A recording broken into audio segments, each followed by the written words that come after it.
जिंदा रहते तो कदर नहीं की कभी। कड़वा सच बोल रहा हूँ मैं आपको ये बात। आज लोग इरफान भाई के बारे में बात कर रहे हैं, लेकिन कभी उनको लेके किसी ने 25 करोड़ की पिक्चर बनाई? फॉर एग्जाम्पल जैसे नसीर साहब से लेके फिर ओम पुरी, फिर पंकज कपूर और इरफान खान, मनोज बाजपेयी, लेकिन उनको लेके अनफॉर्चुनेटली किसी ने बड़े बजट के बारे में सोचा ही नहीं।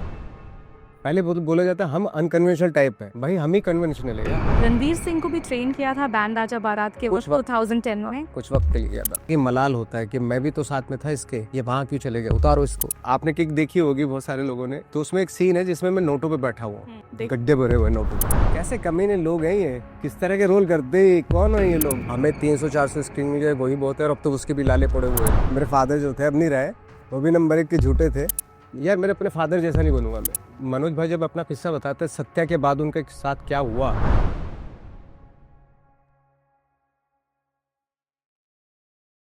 नवाज जी, स्वागत है आपका पिंकविला के शो बिहाइंड द सक्सेस में।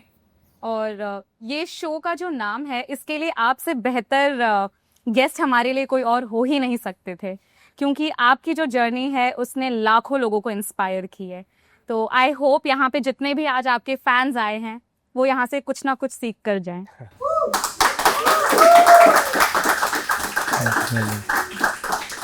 आपकी एक कहानी है लखनऊ की, जहाँ पर आप अंधे की एक्टिंग करके जाते थे सब्जियां खरीदने, तो और आपको उसी वजह से कम रेट में सब्जियां मिल जाती थी। तो ऐसे और कितनी कहानियां हैं जो आपने की है बचपन में? इसका मतलब ये एक चीज ये भी दिखाता है कि आपको एक्टिंग का शौक बचपन से था। मेरे तो एक्टिंग का शौक तो अमूमन बचपन से सभी को होता है, क्योंकि बच्चे को भी होता है कि बच्चा चाहता है अजीब अजीब सी हरकतें करते हैं ताकि उस पर लोग अटेंशन दे सकें। तो उस लिहाज से तो मुझे भी शौक था, सभी को होता है। बट जैसे आपने नाम लिया लखनऊ का, वहाँ में एक नाई की दुकान पे हकला के जाता था, किसी की सब्जी खरीदने जाता तो अंधा बन के जाता था, तो वो प्रैक्टिस के तौर पे जाता था वो। लेकिन काफ़ी टाइम तक, 1 साल तक लोगों को पता ही नहीं चला कि उनको लगता था कि जो सब्जी खरीदने आता है को लगता था कि अंधा ही है टाइप में। पर रीजन क्या था इसके पीछे का? बस ऐसे ही आप ऐसे ही थोड़ा खुद को भी चेक करने के लिए कि कितना करेक्ट कर रहे हैं हम लोग, जो सीख रहे हैं वो अप्लाई हो पा रहा है रियल लाइफ में कि नहीं हो रहा। तो लोगों को जनरली ये लगता है आपको देखकर कि आप बहुत ही सीरियस इंसान हो, लेकिन आपका ये पहलू भी है जहाँ पर आप इतने मस्तीखोर हो, जैसे आपने अभी बताया। 1 साल तक आपने उनको चकमा दिया, उनको पता ही नहीं चला कि आप कौन हो। तो ऐसी और भी कहानियां होंगी आपकी जो आप हमें बताना चाहेंगे? बहुत सारी चीज़ें ऐसी तो फ्रेंकली स्पीकिंग के बचपन से लेके और अब तक, मतलब कहते हैं ना जिसने झूठ बोलना सीख लिया वो एक्टिंग कर सकता है। तो झूठ बोलता था मैं काफ़ी बचपन में, लेकिन लोगों को रियलाइज नहीं होता था कि झूठ बोलना है। आज भी कभी कभी ऐसा होता है। अभी मैं भी शायद इंटरव्यू में बहुत सारी चीज़ें मैं झूठ बोलूं। और अगर हम पकड़ ले तो ठीक है। अभी तक जो मैंने बोला उसमें पकड़ा आपने।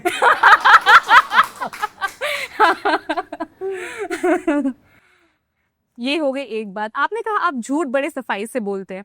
आपने किसी इंटरव्यू में बहुत पहले कहा था कि आपके जो पिताजी थे वो भी ये जो है आपने उन्हीं से इम्बाइब किया है। वो भी नंबर 1 के झूठे थे। मेरे फादर जो थे अब नहीं रहे, बट बहुत बड़े बड़े झूठ बोले उन्होंने हमारे सामने। मसलन जैसे वो दिल्ली जाते थे, हमारे यहाँ से जो दिल्ली का रास्ता है वो 2 घंटे का रास्ता है। तो अक्सर दिल्ली जाते थे मेरे फादर, और आते थे वहाँ से तो हम पूछते थे भाई कहाँ कहाँ गए दिल्ली में, तो बोलते थे पार्लियामेंट होके आया हूँ मैं क्या बात करो पार्लियामेंट? तो किस किस से मिले आप, किन किन नेताओं से मिले? बोले 1-2 नेताओं से मिला और बच्चन साहब से भी मिला मैं। तो मैंने बच्चन साहब से बात हुई आपकी? बोले हाँ मैंने बात की। मैंने क्या बात की आपने? तो बोले मैंने उनसे पूछा यार हेल्थ वेल्थ का ख्याल नहीं रख रहे आप, अपनी थोड़ा एक्सरसाइज करो, ये करो वो करो। तो चूँकि हम उनके बेटे थे तो हर बच्चा अपने बाप पे बिलीव करता है कि सच ही बोल रहे होंगे। तो मुझे लगता है कि मेरे फादर यार बहुत ही वेल कनेक्टेड और है, पावर है उनके पास अच्छी खासी, ऐसी बात नहीं है। तो एक बार मैंने जिद की कि मैं चलता हूँ आपके साथ दिल्ली। हाँ। तो 2 बसें बदलनी पड़ती थी हमको। तो 2 बसें बदल के हम लोग जब दिल्ली पहुंचे बस अड्डे पे, तो वहाँ पे एक थोड़ी सी भूख लग रही थी हमें, तो एक होटल में हमने खाना वाना खाया, तो पैसे के ऊपर कुछ झगड़ा हो गया मेरे फादर का ओके। होटल वाले रेस्टोरेंट वाले से। तो रेस्टोरेंट वाले ने बोला कि निकल लो अभी, नहीं तो अभी इतनी सुड़ाई करूंगा, मतलब पिटाई करूंगा तुम लोगों की, पता भी नहीं चलेगा। मेरे फादर को बोला। अब मैं छोटा सा, मैंने देखा यार मेरे फादर तो हीरो है, मतलब बच्चन साहब से भी पूछता क्या क्या कैसी तबीयत कर है बना रखी है आपने, और ये यहाँ चुप हो जाता है। तो मुझे तब से डाउट होना शुरू हो गया। मैंने ये जो झूठ बोलते हैं। एक बार हुआ कि मैं कहीं जाने वाला था, बहुत पहले कहीं बल्गारिया जाने वाला था, तो मैंने बल्गारिया जा रहा हूँ मैं, अरे यार वहाँ तो मैं भी गया हूँ। मैंने वहाँ आप भी गए हो? तो कैसा है बल्गारिया? बोले बहुत साफ सफाई है वहाँ पे। तो मैंने पासपोर्ट कहाँ आपके पास? अरे पासपोर्ट अभी रखा होगा, ये वो ऐसे टाल जाती है। तो इस तरह के बहुत सारे झूठ बोले उन्होंने, लेकिन उन पे उनकी बातों पे बिलीव करने लगा था। लेकिन जब बिलीव टूटा तो मैं भी शैटर्ड हो गया था एक तरह से। मैंने यार मेरे फादर की कोई औकात है नहीं एक्चुअली, ये सब झूठ बोलते हैं। तो कहीं ना कहीं मैं भी शायद तब मेरे ख्याल से अनकॉन्शियस माइंड में ये आया कि यार मेरे अपने फादर जैसा नहीं बनूंगा मैं कहीं बाहर जाऊंगा तो जाऊंगा, और अगर किसी बड़े आदमी से बात करनी तो करूंगा, इस लायक अपने आप को बनाऊंगा। मेरे शायद फादर ने नहीं बनाया अपने आप को इस लायक, लेकिन मैं बनाऊंगा। तो कहीं ना कहीं मोटिवेशन जो है, अलग तरीके से भी मोटिवेशन आता है आपके पास। तो मे भी शायद उनकी नाकामियां भी थी, जिसकी वजह से मुझे एहसास होता था कि यार ऐसा नहीं बनना मुझे। पर आज आपने वो सब कुछ हासिल किया है जो मैं भी शायद उन्हीं की वजह से, उन्हीं की दुआ है। उनके झूठ की दुआ है। पेरेंट्स की दुआ किसी भी हो, दुआ दुआ है। हाँ, ये भी है कि वो चाहते थे कि आप पहलवान बने, तो ये उनका मतलब ये स्टोरी क्या है? सी वेस्टर्न यूपी में जहाँ से मैं हूँ, वहाँ पे पहलवानी का, आर्मी में जाने का, पुलिस में जाने का बड़ा शौक होता है जी। लोगों को। आप अगर आज भी देखेंगी तो वहाँ पे आपको हजारों लड़के दौड़ते हुए दिखाई देंगे मॉर्निंग में, सब बाकायदा एक्सरसाइज करते हैं, ये वो सब है। तो मेरे फादर को भी शौक था कि मेरा बेटा पहलवानी करे, लेकिन मैं बिल्कुल ऐसा था, बिल्कुल पतला दुबला सा। तो लेकिन डाल दिया उन्होंने मुझे। मेरे एक उस्ताद थे उसमें जो मुझे पहलवानी सिखाते थे, तो उन्होंने दाव पेंच तो मुझे सिखाए। दाव पेंच में बहुत अच्छा था मैं, लेकिन मेरे पास थोड़ी ताकत नहीं थी। तो मैं या तो सामने वाले आदमी को 1 मिनट में ऐसे ऐसे कर देता था दाव से, अगर वो उससे ताकत लगाए तो मैं बेहोश हो जाता था। तो इस तरह का, चूंकि बॉडी में स्ट्रेंथ ज़्यादा नहीं थी, लेकिन यहाँ थोड़ा सा था, दिमाग चलता था दाव पेंच में। तो फिर कुछ दिनों तक किया, जब बहुत ज़्यादा हार गया मैं, हारता रहा। कुश्तियाँ होती है ना, जो कुश्तियाँ हारता रहा मैं, तो फिर मेरे बाप ने बोला अब तू छोड़ दे, तेरे बस का नहीं है ये। तो फिर छोड़ दिया। ये कहानी भी है कि आपने और विजय राज ने आई थिंक एनएसडी में दवाई भी ली थी सेहत बनाने के लिए। Is that true? अब पतले दुबले थे ना हम लोग, तो अब बहुत सारे लोगों से फॉर्मूला पूछते थे कि भाई मोटा होने के लिए क्या करें। तो किसी ने दवाई बताई, हाँ। तो वो दवाई उसने पहले खाना शुरू की, तो वो ऐसे होता चला गया। और मुझे भी बड़ा अच्छा लगा यार, ये तो मोटा रहा। मैंने पूछा उससे, विजय से, मैंने कहा यार मुझे कोई बता दवाई जो तू खा रहा है। हाँ। तो उसने मुझे बताई, और वो मैंने खाने लगा। खाते खाते 1 महीने के अंदर देखा मेरा साइज ऐसे हो गया, बिल्कुल मैं ऐसे हो गया था। फिर मुझे किसी ने बताया कि ये सब गलत चीजें हैं, ये मत करो, तो छोड़ दी थी। फिर मैं ही आ गया।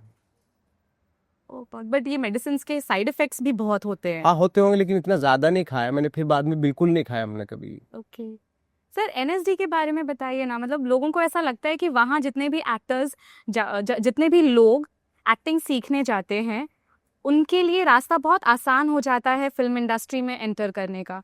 तो इज दैट ट्रू?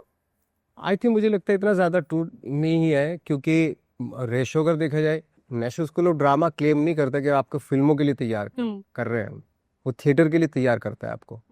हाँ कुछ एक्टर्स आ जाते हैं बम्बई में काम करने के लिए, लेकिन अनफॉर्चुनेटली उन जिस तरीके से वो प्रैक्टिस करके आते हैं, जो उनका जिस तरीके से ट्रेंड होके आते हैं, उस तरह का, उस तरह की फिल्में या उस तरह की परफॉर्मेंसेस की ज़रूरत है नहीं एक्चुअली, फ्रेंकली स्पीकिंग, हमारे सिनेमा में। क्योंकि हमारा सिनेमा जो है ना एक फॉर्मूले में बटा हुआ है, एक हीरो होता है, एक हीरोइन होती है, एक विलन होता है। जैसे 16 17 सेंचुरी में एक वो थे मोलियर, बहुत बड़े प्ले राइट थे, जो फास्ट कॉमेडी लिखते थे। तो उसमें वो क्या करते थे कि उनके जो कैरेक्टर होते वो फिक्स्ड होते थे, प्ले बदलते रहते थे लेकिन कैरेक्टर फिक्स थे। वही सेम जैसे हमारे यहाँ बॉलीवुड में होता है कि कैरेक्टर फिक्स है, एक हीरो होता है, एक हीरोइन होती है, एक विलन होता है, एक सपोर्टिंग एक्टर होता है, ये 4 5 चीजें होती है। तो ये फॉर्मूला है, सिंपल सा फॉर्मूला है। 4 5 गाने डाल दो, थोड़ी सी लड़ाई मतलब एक्शन डाल दो और पिक्चर बन के तैयार हो जाती है। और ज़्यादा सोचने की उसमें ज़रूरत नहीं है, क्योंकि वो तो जिस तरह की लेकिन ट्रेनिंग वो लेके आते हैं उसमें एक इनडेप्थ कुछ ऐसा मिले उनको, तो वो चमक सकते हैं जो जिसमें अंदर की डेप्थ को दिखाया जाए, कॉम्प्लेक्सिटी को दिखाया जाए, या इनसिक्योरिटीज़ को दिखाया जाए, या एक इविलनेस को दिखाया जाए, या पॉजिटिवनेस को फाइंड आउट किया जाए। इस तरह की ट्रेनिंग होती है थिएटर में, जो यहाँ पे आई थिंक इतना ज़्यादा ज़रूरत है। कुछ फिल्मों में होती है वाकई, कुछ फिल्मों में वाकई बहुत अच्छी, जो लेकिन वो इंडिपेंडेंट डायरेक्टर्स हैं, वो इंडिपेंडेंट डायरेक्टर्स हैं। क्योंकि और उन फिल्मों का अक्सर हम, जैसे आपकी मानतो हो गई, फोटोग्राफ हो गई, ये सारी फिल्में क्रिटिकली बहुत अक्लेम्ड हैं, लेकिन बॉक्स ऑफिस जो हम बोलते हैं, बॉक्स ऑफिस सक्सेस आपके लिए कितना मैटर करता है ये? देखिए, हमारे लिए मैटर इसलिए नहीं करता क्योंकि हमारी फिल्में कोई इतने बड़े पैमाने पर रिलीज भी नहीं होती। हमें 300 400 स्क्रीन मिल जाए वही बहुत है, और अब तो उसके भी लाले पड़े हुए हैं, क्योंकि फिल्में तो या तो बहुत बड़े बजट की फिल्में रिलीज होती हैं सिनेमा हॉल में, या अलग तरह की वो जो मॉडेस्ट बजट में फिल्में बनाई गई होती वो रिलीज का अब तो बिल्कुल भी ख़त्म ही हो गया एक तरह से, या OTT पे आ गई फिल्में, इस तरह होता है। बट अनफॉर्चुनेटली ये बहुत ही दुखद बात है कि जो कंटेंट ड्रिवन फिल्म होती है वो हमारे यहाँ आजकल पिछले 2 3 4 सालों से रिलीज नहीं हो रही है। वो रेयर अगर अनटिलनेस उसका प्रोड्यूसर कोई बहुत बड़ा नहीं है तो। बट इसमें अगर हम देखें, जैसे स्क्रीन्स की आपने बात कही कि स्क्रीन्स कम मिलते हैं इंडिपेंडेंट फिल्मों को और हाईली कंटेंट ड्रिवन फिल्मों को, उसके लिए OTT एक बहुत अच्छा, आई थिंक, एक स्पेस मिल गया है जहां पर आप उन फिल्मों को यहाँ रिलीज कर सकते हो। जैसे कि आपकी फिल्म कॉस्टाओ, वो भी OTT पे रिलीज हुई है, Z5 पर रिलीज हुई है। तो it's a new venture that has opened space for everybody. Yes, एक OTT की वजह से ये तो हुआ कि क्या आप अपने तरह की फिल्म बना सकते हैं। और लाइक थैंक्स टू Z5 की, क्योंकि मेरी 2 3 फिल्में कंटिन्यूसली Z5 पे ही हैं। हाँ सर, आप प्रोड्यूसर भी हैं अब, तो आपकी ये जो शिकायत है, या कह लो कि एक सेटिस्फैक्शन नहीं है आपको जिस तरह की फिल्में हम बनाते हैं, बिकॉज आप यूरोपियन फिल्मों की फिल्में बहुत देखते हैं। अच्छी फिल्में कहीं की भी, मतलब नॉट यूरोपियन बट जैसे कोरियन फिल्में भी हैं, या ईरानियन सिनेमा है, या व्हाटएवर, जो भी जहाँ अच्छी फिल्में बनती है पसंद आती है। सो एज अ प्रोड्यूसर हम एक नई लहर की उम्मीद कर सकते हैं आपसे फिल्मों की? कोशिश तो कर रहे हैं हम लोग, कोशिश करूंगा मैं, लेट्स सी। क्योंकि मुझे भी कभी कभी लगता है कि यार उस तरह का, जिस तरह का मैं परफॉर्मेंस करना चाहता हूँ, जिस तरह का सिनेमा में करना चाहता हूँ, उसको शायद हमें खुद ही मिलके बनाना पड़ेगा जी। अपना एक सेट ऑफ एक्टर्स, डायरेक्टर्स, और एक टीम बनानी पड़ेगी। तो उसी में वो फिल्में करनी पड़ेगी जिसको मे बी शायद जिसको फेस्टिवल में भेज सके हम लोग, या जो OTT पे आ जाए, इस तरह को कुछ। जी जी। सर, एज अ प्रोड्यूसर आपके जहन में कोई कुछ एक्टर्स होंगे कि कभी आप बैठकर सोचते होंगे कि अगर मैं फिल्में बनाऊंगा तो मैं इस एक्टर के साथ बनाना चाहूंगा, जो आपको बेहद पसंद हो? मैं बहुत सारे एक्टर्स हैं, जैसे मुझे राजपाल बहुत पसंद है जी। लोगों ने उसकी कॉमेडी साइड देखी, लेकिन उसकी बहुत पहले शायद बहुत कम लोगों ने फिल्म देखी होगी कि एक माधुरी दीक्षित आई थी उसकी एक फिल्म, और मैं, मेरी पत्नी और वो एक आई थी। उसमें वंडरफुल परफॉर्मेंस, मतलब ग्रेट परफॉर्मेंसेस थी उसकी। लेकिन हम लोग तो माहिर होते हैं इसमें टाइपकास्ट करने में, इसको कॉमेडियन बना दो, इसको इंस्पेक्टर बना दो, इसको ये बना दो, उसको वो बना दो टाइप में। बट बहुत रेंज है उसके अंदर, जो शायद बहुत कम लोग जानते हैं। मैं इसलिए जानता हूँ क्योंकि मैं रहा हूँ उसके साथ काफ़ी टाइम तक। और जैसे एक हमारी इसमें कोस्टाओ, अगर आप देखें इसमें 2 3 एक्टर, एक गगन करके एक एक्टर है, अमेजिंग एक्टर है, प्रिया बापट है जी। व्हाट अ वंडरफुल एक्टर, मतलब एक्ट्रेस है वो। तो इस तरह के एक्टर का ये होता है कि मुझे बड़ा दुख होता है कि शुरू से है कि लाइक फॉर एग्जांपल जैसे नसीर साहब से लेके फिर ओम पुरी, फिर पंकज कपूर, और फिर इरफान खान, मनोज बाजपेयी, इनको ले वो ग्रेटेस्ट एक्टर हैं हमारी कंट्री के, लेकिन उनको लेके अनफॉर्चुनेटली किसी ने बड़े बजट के बारे में सोचा ही नहीं कि इनको लेके बड़े बजट की फिल्म बनाया जाए। कभी नहीं किसी ने सोचा, जबकि उनको देखने के लिए हिंदुस्तान में लोग पागल होते थे कि यार, क्योंकि उनको मालूम है ये वंडरफुल एक्टर है, ग्रेट एक्टर है, लेकिन उनका सिनेमा या हमारा सिनेमा वहां तक पहुंच ही नहीं पाता, यू नो। और कहते हैं ना कि एक पब्लिक का एक्टर होता है, एक इंडस्ट्री का एक्टर होता है। तो पब्लिक के एक्टर की फिल्में पब्लिक तक पहुंच नहीं रही हैं, और इंडस्ट्री के एक्टर की फिल्में सब जगह घूम रही हैं, आपके घर के आगे भी लगी हुई हैं। तो ये जो एक चीज़ है वो, उससे बड़ा दुख होता है एक्चुअली। सर एक्चुअली बहुत दुख की बात है, अब क्योंकि आप इस इंडस्ट्री का अब एक हिस्सा इतने सालों से रहे हो, क्यों, why do you think this is happening? आप देखिए क्यों नहीं होता ये, कोई ना कोई तो रीज़न है ना क्यों नहीं होता, और रीज़न है उसका, मैं यहाँ बता नहीं सकता, लेकिन रीज़न है उसका बाकायदा। It's sad actually, it's very sad. बात करते हैं आपकी फिल्म कॉस्टाओ की।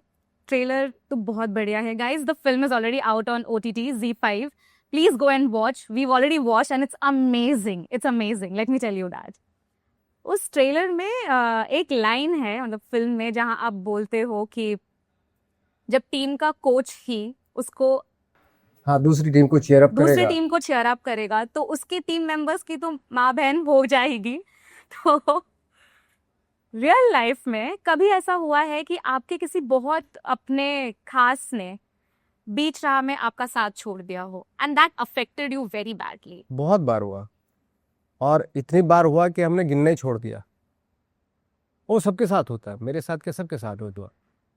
और ख़ास तौर से जब आप धीरे धीरे आगे बढ़ रहे होते, काम कर रहे होते हैं, तो उस वक्त पे कुछ चीज़ें ऐसी होती हैं कि आपको लोग उस नज़रिए से देखना शुरू कर देते हैं कि कहते हैं ना कि एक ऊंचाई पे जाके ना अकेला हो जाता है इंसान, क्योंकि वहाँ पे जगह बहुत कम है, एक ही आदमी की जगह होती है वहाँ पे।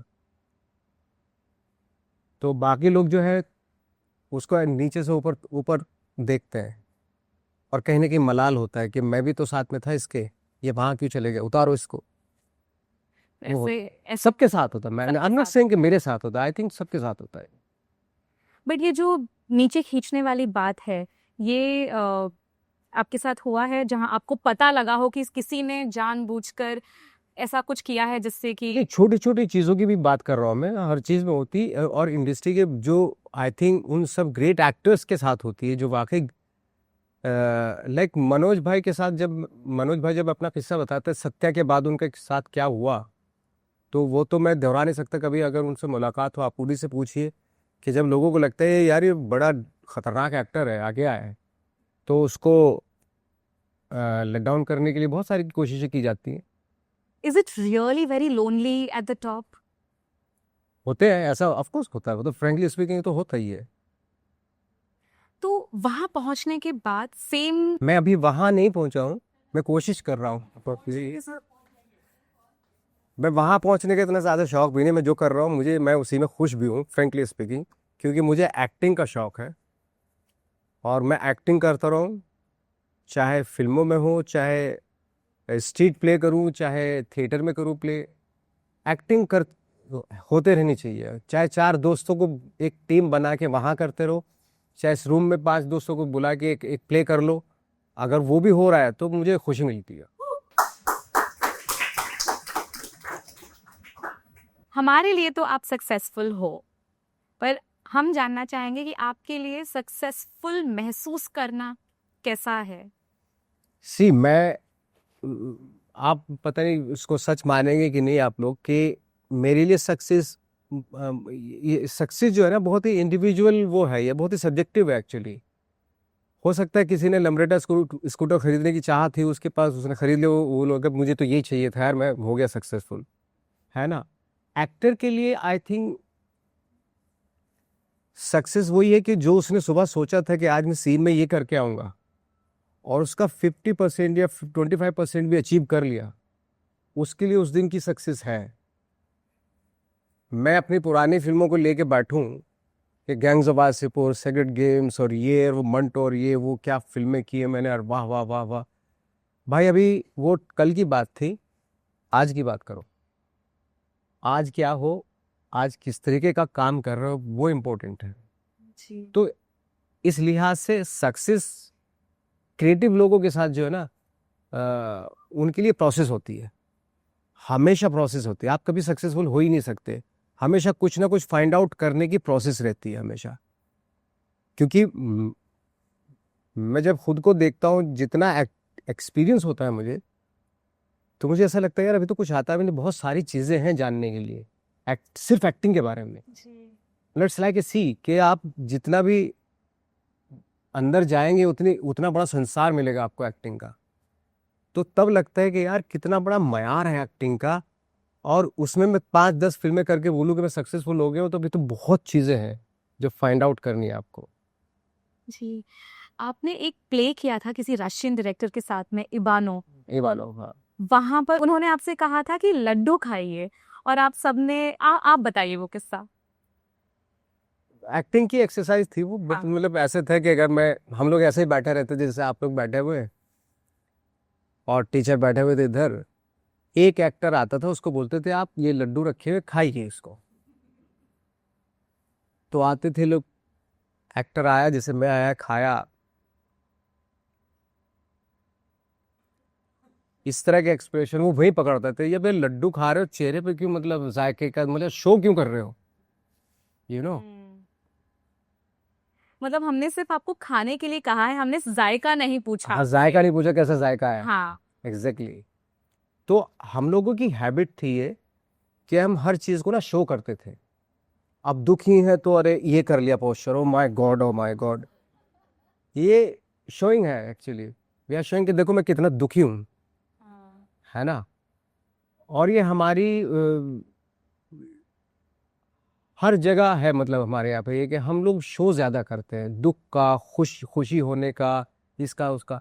लेकिन जब रियली दुख होता है तो आप ये सब नहीं कर पाते हो। आप नहीं करते हो। नहीं करते रियल हो। लाइफ में भी जब दुख होता है हमें किस हाँ, बात का, हम या तो एक कोने में चुपचाप बैठे चुपचाप बैठ रहेंगे जाते हैं। या बस सोचते रहेंगे कुछ। हाँ, you don't do all of this. I think जितना हाइड किया जाता है ना दुख को, तो सामने वाले को उतना ही पता चलता है, oh my God something is wrong with him और विद हर, यू नो। कुछ हाइड कर रहा है। जब हाइड करते हैं ना उस दुख को, इमोशंस को, तब लोगों को पता चल जाता है। और आई थिंक एक्टिंग की भी सबसे बड़ी मुझे लगता है कि एक्सरसाइज यही होती है कि जब हमें कोई सैड सीन मिलता है, तो उस सैड मोमेंट को कितना छुपाया जा सकता है। वो कहते हैं ना कि एक्टर का काम है रस की उत्पत्ति करना, इमोशन को क्रिएट करना, ना कि उसके मजे लेना, यू नो। मजे लेने का काम ऑडियंस का है, जी। वो उन पे छोड़ दो, वो डिसाइड करेंगे। आप सिर्फ अपने काम में बिजी रहिए, आप, यू नो। सर लेकिन मैं ये कहना चाहूंगी कि मैंने आपकी जितनी भी फिल्में देखी है उसमें से जो अकेलेपन का जो किरदार है, वो जो लोनलीनेस जिसे हम कहते हैं, आप बहुत बेहतरीन तरीके से निभाते हो। तो मुझे ये जानना है कि उसमें सिर्फ एक्टिंग का अनुभव है या फिर जिंदगी का अनुभव है। ऑफ कोर्स जिंदगी का अनुभव काम तो आता है ना। आप जितना लाइफ में एक्सपीरियंस होते चले जाते हैं, वो कहीं ना कहीं ऐड होता है, आपकी आपकी परफॉर्मेंस में ऐड होता है वो सारी चीजें। जी। ये जो पूरा एक्सरसाइज एक्टिंग का आपने बताया था, तो तब कभी उस वक्त में आपने ये सोचा कि अरे हम तो अब तक यही सीखते आ रहे थे, अब सब अनलर्न करना पड़ेगा? हर बार होता है, हर बार। हर डायरेक्टर के साथ होता है, अनलर्न करना पड़ता है आपको। और इवन जैसे हम लोग जब थिएटर करते थे, हर डायरेक्टर आके तो वो पूछता था कि तुम क्या सोचते हो about acting, about this character, ये वो। तो जब हम बताते तो पूरा कंडम कर देता था वो। तो हमें सोचते थे हम तो ये सिखाया गया था, ये तो पूरा कंडम कर रहा है इस चीज को। तो वो चूंकि वो कर रहा था कि जितना भी आप तक ने सीखा वो साइड कर दीजिए बिल्कुल, आज से हम जीरो से स्टार्ट करेंगे। जब वो चला जाता था, तीसरा आता था, तो तीसरा फिर जीरो से स्टार्ट करता था। तो ऐसे करते करते जब 150-200 प्ले हो गए, हमने कर लिए, तो उसके बाद में रियलाइज हुआ कि यार अब वक्त है कि you have to find out your own way, you know, किस क्या चूज करना है इतने सारे variety of actings, variety of exercises में से, कि आपको क्या चूज करना है वो आप चूज करो, यू नो। तो मतलब एक्टिंग स्कूल्स में हमें जो सिखाया जाता है वो हमें अनलर्न करना पड़ता है when we come to the actual playground. Absolutely, acting में भी वही है। यू नो, हमारे ही एक इंटरव्यू में बहुत पहले रत्ना पाठक शाह ने कहा था कि एक्टिंग स्कूल्स जो हैं वो अब महज एक बिजनेस बनाने का जरिया हो गया है। Do you think that is the case? नहीं, अभी भी कुछ इंस्टीट्यूशंस हैं, जैसे नेशनल स्कूल ऑफ ड्रामा है, एफटीआई है, ये कुछ और कुछ अच्छे अच्छे वो हैं, कुछ एक है, ज़्यादा ही वो सही कह रहे हैं कि ज़्यादा नहीं है, लेकिन कुछ एक है। लेकिन ये कहना है कि एक्टिंग स्कूल महज यहाँ पे हो गया होगा, लेकिन आई थिंक, मुझे लगता नहीं कि नेशनल स्कूल ऑफ ड्रामा में एक बहुत ही प्योरिटी के साथ जी। सारी चीज़ें सिखाई जाती हैं। तो ऐसा आज भी मुझे वहाँ नहीं लगता कि ऐसा होता होगा। और एनएसडी ने तो हमें बहुत दिग्गज कलाकार दिए हैं, एब्सोल्युटली, बहुत बहुत बड़ा कंट्रीब्यूशन है सिनेमा में उसका। Absolutely, absolutely. We have Saurabh Shukla sir, we have so many people. आप देखिए जितनी भी ग्रेट रियलिस्टिक मूवीज हैं, उनके एक्टर सारे कहीं ना कहीं थिएटर से, नेशनल स्कूल ऑफ ड्रामा से ही हैं, इंक्लूडिंग बैंडिट क्वीन से लेके और आज तक जितनी भी फिल्में हैं, जो भी अलग फ्लेवर आया है फिल्मों का, तो वो थिएटर के एक्टर, जैसे अक्सर पहले कहा जाता था थिएटर के एक्टर लाउड करते हैं, भाई हिंदुस्तान में सबसे रियलिस्टिक सिनेमा और एक्टिंग जिसने की वो थिएटर से ही है।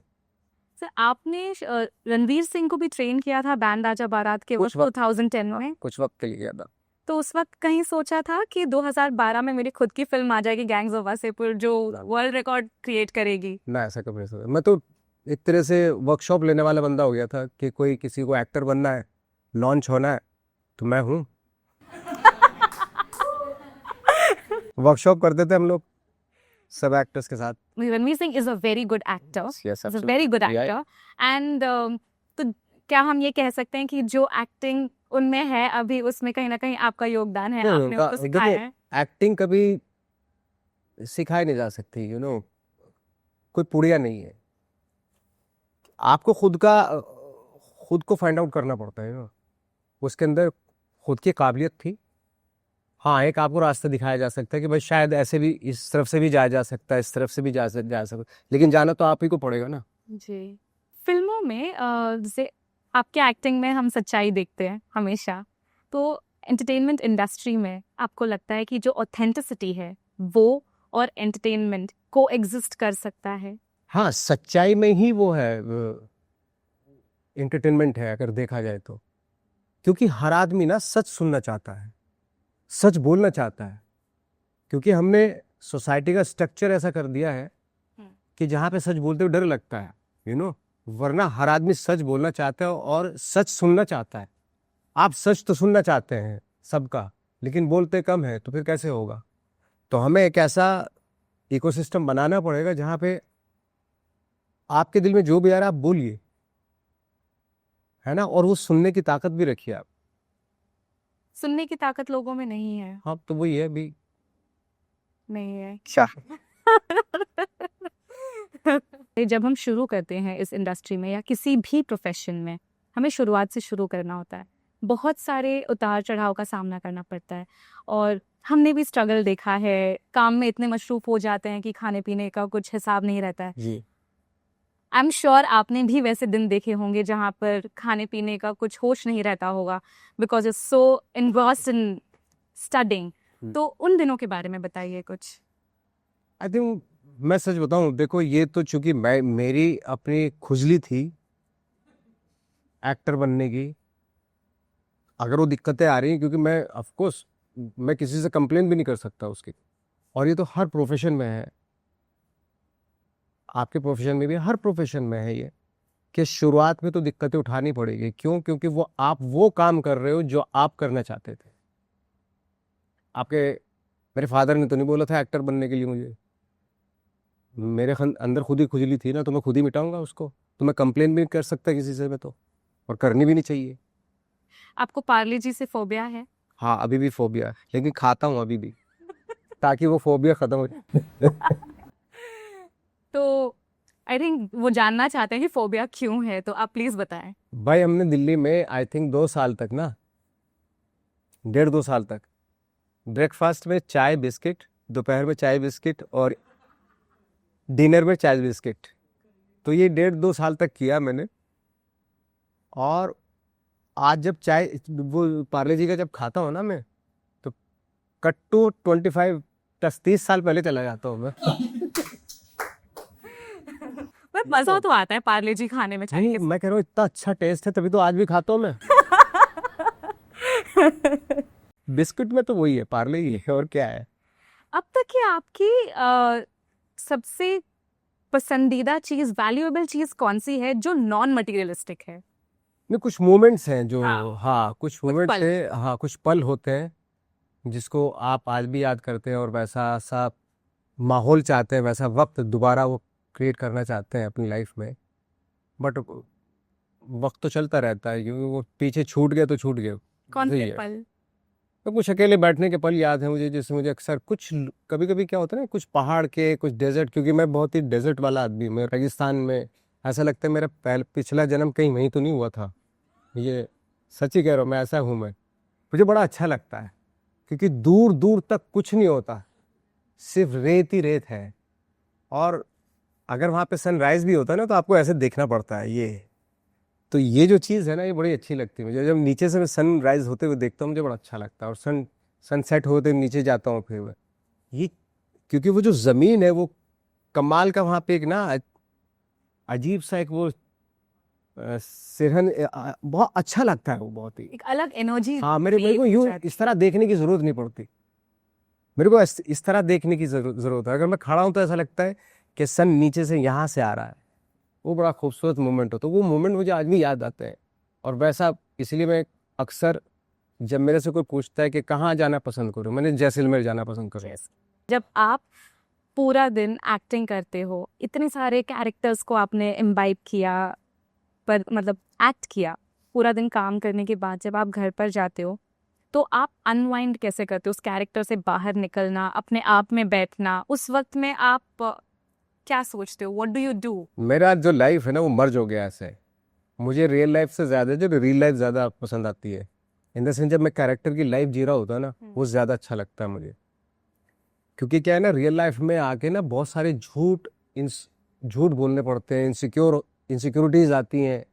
लेकिन जब मैं कैरेक्टर कर रहा होता हूँ तब सिर्फ एक ही टास्क होता है, ऑनेस्टी का। कितनी ऑनेस्टी के साथ वो कैरेक्टर में कर सकता हूँ। लेकिन रियल लाइफ में बहुत सारे प्रेशर होता है, तो मैं स्केपिस्ट आदमी हूँ। मैं रियल लाइफ से कटता हूँ, मुझे बड़ा डर लगता है, मैं नहीं फेस कर सकता हूँ। मुझे अच्छा लगता है अपने कैरेक्टर्स में रहना, और इसमें कोई शर्म की बात भी नहीं। मुझे बिल्कुल बेशर्मी के साथ कहता हूँ, मैं शायद, अब मुझे जाके लगता है कि शायद मैं इसी चीज़ के लिए पैदा हुआ था, और मुझे इसमें रहना अच्छा लगता है। हाँ, मुझे रियल लाइफ में रहना अच्छा नहीं लगता, मुझे कैरेक्टर्स में रहना अच्छा लगता। जैसे यहाँ पे भी मैं कैरेक्टर कर रहा हूँ। अभी तक जो मैं बोला, आपको क्या लग रहा है मैं झूठ बोल रहा हूँ? नहीं, आप कैरेक्टर में नहीं हो। आप खुद हो अभी तक। अभी मैं खुद हूँ। हाँ। लेकिन बहुत सारी चीजें मैंने झूठ बोली है। आप भी बहुत टाइम तक अपने पापा के झूठ नहीं पकड़ पाए थे। मैं बताऊं आपको, एक प्ले था, तो उसमें एक्टर स्टेज पे आता है और बोलता है कि मैं आपको 5 स्टोरी सुनाऊंगा, 5 झूठी हैं, बिलीव मत करना उसमें। तो पहली स्टोरी शुरू करता है वो, और ऐसे सुनाता है उस किस्से को कि आपकी आंखों में आंसू आ जाते हैं। और जब आंसू आते हैं, रो क्यों रहे हो भाई, मैंने तो बोला था ना झूठ बोलूंगा मैं, खामा यार, चलो अब दूसरी स्टोरी स्टार्ट करता हूँ। और फिर दूसरी स्टोरी में भी फिर वही कैफियत पे लाके खड़ा कर देता हूँ। तो आपके कहने का मतलब जो था वो यही है कि मैं कहाँ झूठ बोल रहा हूँ मुझे खुद नहीं पता। मैं इसलिए बता रहा हूँ, मैं कैरेक्टर और रियल और कैरेक्टर्स की लाइफ ना, मेरी लाइफ में ना मर्ज हो गई है, मुझे कुछ नहीं पता चलता। और आप चाहते भी नहीं? नहीं, मैं चाहता भी नहीं। आप चाहते भी मैं नहीं? बहुत खुश हूँ, थैंक गॉड। मैं एक्टर हूँ, मैं ब्लेस्ड हूँ। ऊपर वाले ने मुझे इतने अच्छे प्रोफेशन में डाला है कि मैं, अगर मुझे खुशी मिलती है लाइफ में तो इसी चीज़ से मिलती है। आपने ये चीज कही थी कि आप मॉन्क बनना चाहोगे। हाँ, अगर एक्टर नहीं होता तो इच्छा आज भी आपके मन में है? नहीं, अगर एक्टर नहीं बन पाता, मतलब अगर यहाँ ना आता तो धर्मशाला में होता। ये जो लोगों से आप कट कट के रहते हो, अकेलेपन में रहते हो, इसके पीछे की वजह क्या है? वजह नहीं, मुझे अच्छा लगता है। कभी कोशिश नहीं किया? नहीं नहीं, मैं क्यों कोशिश करूँ जब मुझे मजा आ रहा है।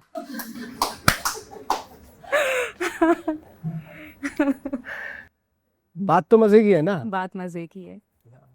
आई थिंक यही वजह है जिसकी वजह से हम सब भी आपके सारे किरदारों को बड़े मजे से देखते हैं और वो एक कनेक्ट भी फील होता है। गुड, अच्छी बात है। अब बहुत अच्छी बात है।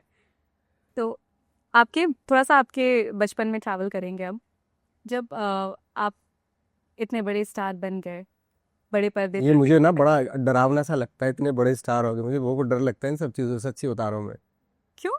हाँ, मुझे बहुत अजीब सा होता है ये बड़े होने की जिम्मेदारी ना बहुत बड़ी बड़ी डिफिकल्ट होती है, बड़ी डरावनी होती है। बड़े, अरे इतना बड़ा आदमी है तू, इतना बड़ा स्टार, इतना बड़ा एक्टर। वो बड़ा जैसे बड़ा जुड़ जा, हाँ एक्टर हूँ, लेकिन जैसे बड़ा जुड़ता है ना तो डर लगने लगता है, कितना बड़ा। पर आप हो। मैडम कोशिश कर रहे हैं, सच्ची बता रहा हूँ। और वो कोशिश रहेगी तब तक है, जब तक है कोशिश करते रहेंगे कुछ अच्छा अच्छा करने की, भले ही हो ना, लेकिन कोशिश तो करते रहेंगे। यही क्वालिटी लोगों को अच्छी भी लगती है कि आप कोशिश करते रहो हमेशा। That is I think end goal. मुझे ऐसा लगता है कि एंड गोल नाम की कोई चीज होती नहीं है, वो बस एक इल्यूजन है। इल्यूजन है, एब्सोल्युटली। क्योंकि आपका वो जो प्रोसेस है, करते रहो करते रहो करते रहो, वही उसी में मजा है, वही है, वही आप वही लाइफ है, वही जिंदगी है एक्चुअली। हाँ। आपको अगर मैं कहूँ कि भाई आपको क्या चाहिए, कि मुझे एक महल चाहिए और इतना पैसा चाहिए और इतना ये चाहिए, चलो मैंने दिया आपको, उसके बाद उसके बाद नहीं यार मज़ा नहीं आ रहा है, 1 साल में आप बोर हो जाएंगी। मुझे कुछ करना है यार, कुछ क्रिएटिव करना है, कुछ ऐसा कुछ करना है, यू नो। आप बड़े तो हो जाएंगे, लेकिन इंसान उस इंसान की इज्जत करता है हमेशा जिसके पास कोई स्किल होती है, कोई क्राफ्ट होती है, कोई। इसलिए आज भी हम जितने बड़े बड़े आर्टिस्ट हैं अपने घरों में पोर्ट्रेट लगाते हैं, उनका फोटो लगाते हैं, साइंटिस्ट के फोटो लगाते हैं हम लोग, क्योंकि उन्होंने क्रिएट किया है। बिल्कुल। जिसने जिसने बल्ब बनाया है, या जिसने अच्छी फिल्में बनाई हैं, या जिसने अच्छी पेंटिंग बनाई है, जिसने एक खूबसूरत ताजमहल बनाया है, जिसने एक खूबसूरत आर्किटेक्चर डिज़ाइन किया है, तो वो आंखों को अच्छी लगती हैं वो चीज़ें, और उन्हीं के आप बहुत बड़े बिजनेसमैन के पोस्ट अभी देखा कभी आपने किसी के घर में बहुत बड़े बिजनेसमैन का फोटो लगा हो? आर्टिस्ट का ही लगता है, चाहे वो पेंटर हो, चाहे वो कोई भी हो, चाहे वो राइटर हो, चाहे वो शायर हो, कोई कवि हो, क्योंकि वो चीज़ वो लोग हमें सुकून देते हैं। सुकून अक्सर नॉन मटेरियलिस्टिक थिंग्स, चीजों से ही मिलता है। एग्जैक्टली वही देती है, वही देता है। आपकी मम्मी ने जब आपको पहली बार बड़े पर्दे पर देखा या टीवी पर देखा, तो आपको याद है उन्होंने क्या कहा था, उनके भाव क्या थे उस वक्त? उन्होंने मुझे किक में देखा था, तो उनको कपड़े बड़े अच्छे लगे थे मेरे, कि उसमें अच्छे अच्छे कपड़े पहनता था ना मैं। और एक सीन उनको बहुत अच्छा लगा था, इसमें नोटों के ऊपर बैठा हुआ था मैं। अगर पता नहीं कितने लोगों ने, आपने किक देखी होगी बहुत सारे लोगों ने, तो उसमें एक सीन है जिसमें मैं नोटों पे बैठा हुआ हूँ, गड्ढे भरे हुए नोटों के, उस पर बैठा हूँ मैं, अच्छे कपड़े पहन के। तो मेरी माँ को वो अच्छा लगा। पता नहीं क्यों अच्छा लगा, मुझे भी आज तक नहीं पता चला। आप यूपी से हो, छोटे से गांव से, तो वहां पर जब आपने शुरुआत की, तब मुझे जानना है कि आप लोगों की आर्थिक स्थिति फैमिली की कैसी थी? अच्छी थी, ठीक ठाक थी। अच्छी थी। हाँ, मतलब मेरे चेहरे से नहीं लगता, बट ठीक ठाक थी।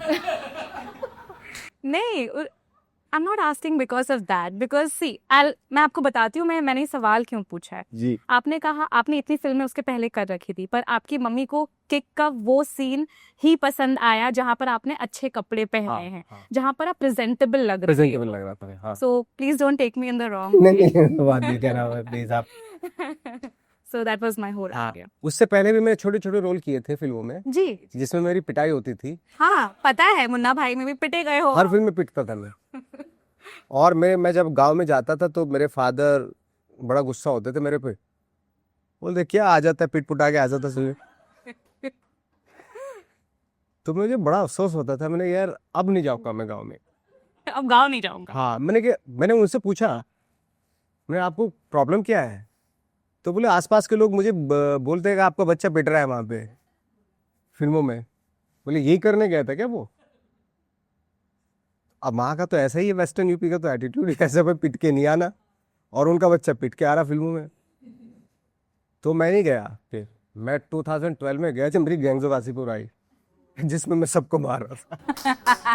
जब मैं अपने फादर के सामने गया, हाँ ये बात है, अभी ये क्या है बेटा?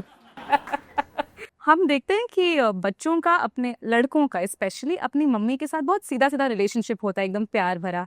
बट पापा के साथ जो उनका रिलेशनशिप होता है वो अक्सर थोड़ा उतार चढ़ाव भरा होता है, जहाँ पर शायद वो एक दूसरे को अपना प्यार जाहिर नहीं कर पाते। जाहिर नहीं कर पाते। प्यार बहुत है, रिस्पेक्ट भी बहुत है, बट वो जाहिर नहीं हो पाता है। आपका इक्वेशन, आपका रिश्ता आपके पिताजी के साथ कैसा था? ऐसे ही था, मतलब ज्यादा मैंने वो किया नहीं, मेरे अपने फादर की तरफ देखा ही नहीं एक्चुअली। जब वो चले गए तब रियलाइज हुआ यार कितना बड़ा साया था वो फादर का। तो क्योंकि ऑफ कोर्स मैं लड़का था तो मुझे अपनी माँ से बहुत प्यार था, बहुत ज्यादा प्यार था माँ से अपने, अभी भी है। बट उस दौरान मैंने अपने फादर की तरफ देखा ही नहीं,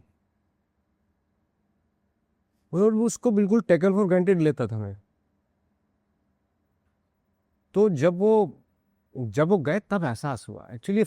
मुझे बीइंग ए फादर सबसे बड़ी ट्रेजेडी लाइफ की यही है कि उनके रहते हुए बच्चे उस तरह का प्यार फादर जो है नसीब नहीं हो पाता। बहुत ज्यादातर लोगों का ये होता। ये एक आयरनी तो है ये। मैं भी शायद अगर लड़की है तो उसके फादर उसके लिए, ऑफ कोर्स लड़की है उसके फादर उसके लिए हीरो हैं, लेकिन लड़कों के लिए जो फादर है वो बिल्कुल टेकन फॉर ग्रांटेड होता है। ये एक है बात। ये मलाल है। हाँ, ये मलाल रह जाता है। रह जाए। हाँ। अगर आज आपके पिताजी होते तो आप उनसे कोई एक बात जो कह सकते, जो कभी नहीं कह पाए? उनकी जमीनें चली गई थी तो उसका बड़ा दुख था उनको। मेरे से अक्सर कहा करते थे वो, जब थोड़ा थोड़ा मेरे पास आना शुरू हुआ था पैसा, यार वो मेरी ज़मीन बिक गई थी, तो अगर तू थोड़ा कुछ हो जाए तो ले लेना, खरीद लेना वही ज़मीन वापस। तो मेरे फादर ने तो उधार लेते लेते चुकाते चुकाते ज़मीनें चुका दी पूरी सारी। बट उनका एक बार फ़ोन आया मुझे कि यार एक ज़मीन का टुकड़ा है वहाँ पे, अगर तेरे पास पैसे वैसे हैं तो ले ले। छोटा सा तो ज़्यादा बड़ा नहीं, लेकिन उन्हीं का था पहले वो, तो मैंने ख़रीद लिया वो। तो वो वहाँ उस ज़मीन पे गए, उस ज़मीन की मिट्टी उठाई, स्मेल किया, और इतना खुश हुए वो मैं बता नहीं सकता। तो फिर मैंने उसके बाद डिसाइड किया, मैंने जितने मेरे फादर ने ज़मीनें गंवाई थी या कब्जा हो जाता है ना वहाँ पे, तो सारी ज़मीनें खरीदूंगा मैं। तो खरीदी मैंने सारी ज़मीन, लेकिन उस वक्त तक फादर नहीं रहे, तो उसका मलाल रह जाता है। I am sure he is very happy. अभी उन्हीं के ब्लेसिंग्स हैं आज। आज से 50 साल बाद जब लोग नवाजुद्दीन सिद्दीकी का नाम सुनेंगे तो आप क्या चाहते हो कि वो आपको किस तरह से याद करे? याद ही ना करे ज़्यादा अच्छा। क्यों? बाहर पर आपने इतनी फिल्में की हैं। मैं सच बताऊँ, मैं उसमें बिल्कुल नहीं रहता हूँ कि मुझे याद किया जाए। मैं जब तक हूँ ठीक है, उसके बाद याद करे ना करे मैं थोड़ा नहीं देख रहा हूँ। मुझे थोड़ा नहीं पता किस नजरिए से मुझे देख रहे होंगे वो। लोगों की इच्छा होती है, एक्टर्स की भी इच्छा होती है कि वो एक लेगेसी जिंदा रहते हुए इंसान की रेस्पेक्ट कर लें। लाइक फॉर एग्जांपल, जैसे बहुत सारे हमारे यहाँ एक्टर चले जाते हैं, उसके बाद उनके बारे में पता चला, ओ माय गॉड क्या था, ग्रेट एक्टर था यार ये तो। अरे भाई जिंदा रहे तो आपको पता नहीं चला, मरने के बाद आप बोल रहे हो उसको। जिंदा रहते तो कदर नहीं की कभी, है ना। बहुत ही कड़वा सच बोल रहा हूँ मैं आपको ये बात। आज लोग इरफान भाई के बारे में बात कर रहे हैं, लेकिन कभी उनको लेके किसी ने 25 करोड़ की पिक्चर बनाई? आज आप बोलते हो of course he was a great actor, one of the greatest actors of हाँ। All time. या ओम पुरी को लेके, जी। कि अगर आपने ओम पुरी के बारे में कभी आप देखें उनकी परफॉर्मेंसेस देखिए आप उनकी, वो उनका दिखता ही नहीं तो वो एक्टिंग कर रहे हैं, वो हो जाते थे वैसे ही बिल्कुल। एक फिल्म में एक वुल्फ एक फिल्म थी, जब मैं उसे जैक निकलसन और उसकी उनकी ओम पुरी की परफॉर्मेंस देख रहा था, मुझे ओम पुरी मतलब ऐसा लग रहे थे कि जैक निकलसन उनके सामने कुछ भी नहीं है। हम अपने एक्टर्स को कितना कम आंकते हैं, जबकि उनके अंदर क्या टैलेंट होता है, क्या ग्रेट टैलेंट है थे वो ओम पुरी साहब। लेकिन वो जिस तरीके से गए, आप देखिए आपके सामने है सबके, ये तो इससे ज्यादा पहले की बात नहीं है। Yeah.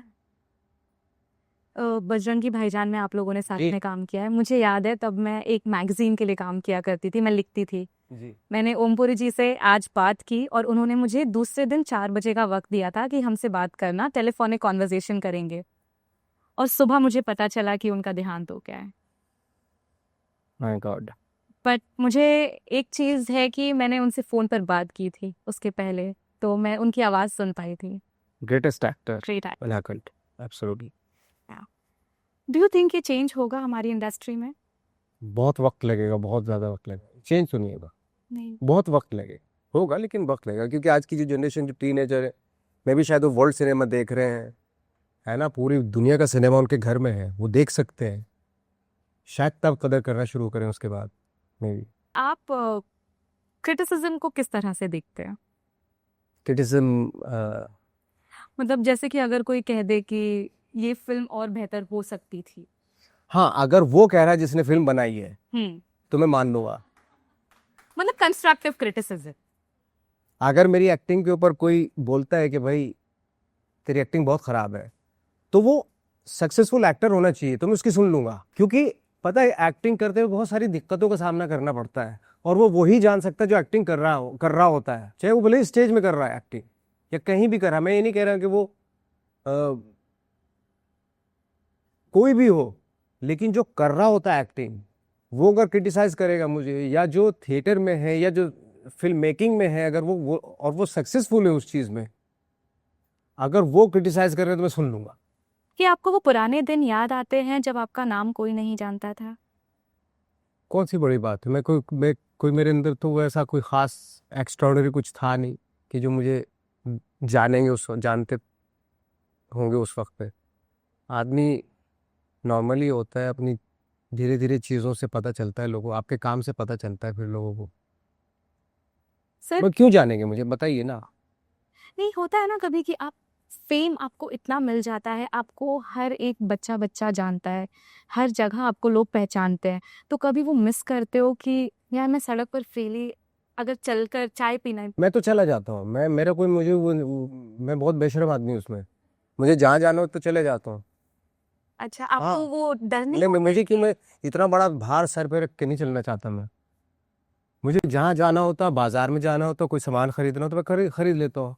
इतना लंबा चौड़ा भार लेके नहीं मैं जी सकता कि देखो ओ माय गॉड मैं कितना बड़ा हो गया हूँ और मैं अब कहीं नहीं जा सकता। क्यों, मैं तो जाऊंगा, मेरी मर्जी।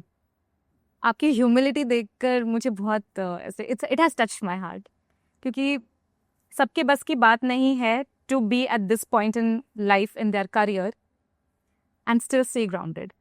ये बहुत कम लोगों में होता है। मतलब हम तो ऐसे ही है, मतलब ऐसे कोई बना बना के नहीं बोल रहा हूँ, मैं सच्ची बता रहा हूँ आपको कि जैसे वैसे ही है। कभी कभी बोलते थे ना कि यार क्या बदलाव है, मन नहीं करता थोड़ा बदलाव आए, क्यों जिन जिन चीज़ों की वजह से मुझे काम मिला, या उसी वजह से, तो इसी इंस्टिंक्ट की वजह से तो काम मिला ना, जी। और वो इंस्टिंक्ट में भुला दूं, खत्म कर दूं अपने अंदर से ही, कोई मतलब नहीं ना। एब्सोल्युटली सर, आप जैसे हो वैसे ही बेस्ट हो, कोई माने ना माने जैसे हो आप वैसे क्योंकि आप जो हो एक ही हो, एक ही हो। कोई दूसरा नहीं है। करेक्ट। चलो अब हम थोड़ा सा हंसी का माहौल बनाते हैं। अब तक सर ने बहुत हंसाया है वैसे, हाँ वही तो हो गया, वो हंसी के माहौल में तो हंसा ही रात पर। इसीलिए मैंने वो लाइन भी ऐड किया कि आपको ये ना लगे कि तो हम कुछ मीम्स दिखाएंगे सर के एंड सर का रिएक्शन लेंगे उस पर।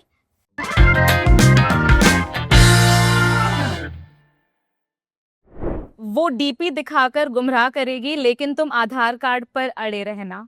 तो मैंने पहली बार ही बढ़ाई तो। पर सर कितना, मतलब it's going with the action. हाँ, किसी दोस्त को बोला है कि कभी हेल्प किया हो गर्लफ्रेंड पटाने में? मैंने हाँ। मैंने हमारे टाइम में तो खत चलते थे, तो वो मैंने लिखे किसी और के लिए आप खत लिखा किसी और के लिए मैं लिखता था। और खुद के लिए आपने कभी खत नहीं लिखा? मैं किसके लिए लिखता, जो उसी में टाइम नहीं मिला, मैं किसी और के लिखते हुए मैं टाइम ही नहीं मिला मुझे। ओके। पैसा कमा भाई, उसके घर वालों से क्या बोलेगा? लॉ पैसा कमा भाई, उसके घर वालों से क्या बोलेगा? हाँ, नीचे लॉयल हूँ मैं। लॉयल हूं मैं, ये बोलोगे आप? ये भी गैंग्स ऑफ वासेपुर का सीन है ना? हाँ। ओके। हाँ 12 लाख तक इनकम टैक्स फ्री है, बस अब सोचना ये है कि 12 लाख कमाने कैसे है। सो वैसे पैसों के क्या मायने हैं आपके जीवन में? बहुत लोग बोलते हैं कि पैसों के बहुत मायने होते हैं, पैसा भी ज़रूरी है। मेरे लिए पैसा ज़रूरी नहीं है फ्रैंकली स्पीकिंग, क्योंकि मैंने बिना पैसे के 2-3 साल गुजारे जहाँ पे एक रुपया नहीं था मेरे पास में, है ना। मेरे लिए ये था कि यार मैं तो लाइक बोलता भी हूँ कि भाई इस अपने आप को ना इस लायक कर लो, इतनी प्रैक्टिस करके जो भी आप काम कर रहे हैं उसमें इतने ब्रिलियंट हो जाओ कि पैसे वाले लोग आपके सामने खड़े हो लेके। जी। और ये आपके हाथ में है। जी बिल्कुल। मेहनत करना, हार्ड वर्क, आइडियाज सोचना, नई नई चीज़ें डिस्कवर करना, है ना, ये आपके हाथ में है। अगर वो कर लिया आपने तो पैसा तो पड़ा यार, लोग आएंगे देने के लिए, आपको आएंगे, आपके घर पे आएंगे भाई। हमने तो वो कि हमारे सुरखाब के पर थोड़े लगे हुए थे कोई, ना हमारी पर्सनैलिटी ऐसी थी, लेकिन एक चीज़ थी कि कुछ सीख के आए थे, स्किल थी, क्राफ्ट थी। जी। तो इन्वेस्टमेंट करते हो आप? नहीं, या कोई इन्वेस्टमेंट मेरा कहीं नहीं, ये 1-2 घर खरीद लिए बस, उतना ही है। बस।